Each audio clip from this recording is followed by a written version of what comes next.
সম্মানিত ভিউয়ার্স, আসসালামু আলাইকুম। সো আমার একটা ফেসবুক পেজ খুলেছিলাম টু ভিজিট চিটাগং। পেজটিকে ফলোয়ার্স বাড়ানোর উদ্দেশ্যে আমি এই পেজটির সাথে যোগাযোগ করলাম। সো ইসলামিক সততা সোশ্যাল সার্ভিস।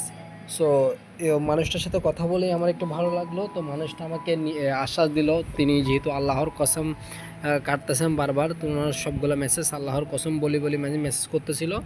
তো আমি ওনার সাথে যেহেতু ওনার কথাগুলো ভালো লাগলো বিদায়, তো আমি কী করলাম, ওনাকে বিকাশে কিছু টাকা পাঠালাম। সো আমার পেজটাকে কিছু ফলোয়ার্স দেওয়ার জন্য। তো মানুষটি কী করেছে, আমার টাকাগুলো নেওয়ার পর সো আমি ওনাকে স্ক্রিনশট পাঠালাম। সো উনি আমাকে বলতেছে 45 মিনিটের ভিতর আমাকে নাকি ওই ফলোয়ার্স দিবে। সো এটা বলার পর উনি 45 মিনিট যাওয়ার পর আমি ওনাকে নক করলাম। সো উনি আমাকে নকের কোনো রিপ্লাই দিচ্ছিল না। সো আমি ওনার নাম্বারটা দিয়ে ফেসবুকে ট্রাই করে দেখলাম, কিছু পাই নাই। সো হোয়াটসঅ্যাপে পেলাম, ওনার ছবি পেলাম। সো ওনার ছবিটা আমি আপনাদেরকে দিয়ে দিয়েছি।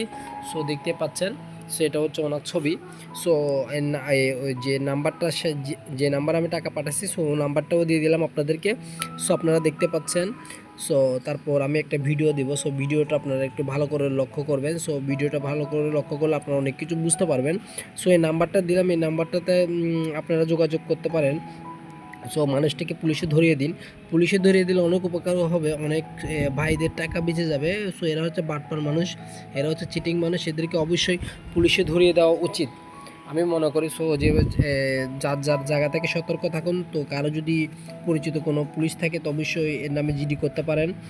সো যে স্ক্রিনে যে লোকটাকে দেখতে পাচ্ছেন ভদ্রলোক, ইনিও হচ্ছে এমনি ওইরকম মানুষ। সো ইনিও ওদের থেকে টাকা খাই এর কাজগুলো করতেছে। সো এদেরকে অবশ্যই পুলিশে ধরিয়ে দেওয়া উচিত আমি মনে করি। সো আপনারা একে ধরিয়ে দিন, পুলিশে ধরিয়ে দিন। সো পুলিশে ধরিয়ে দিলে অনেক লোকের টাকা বেঁচে যাবে।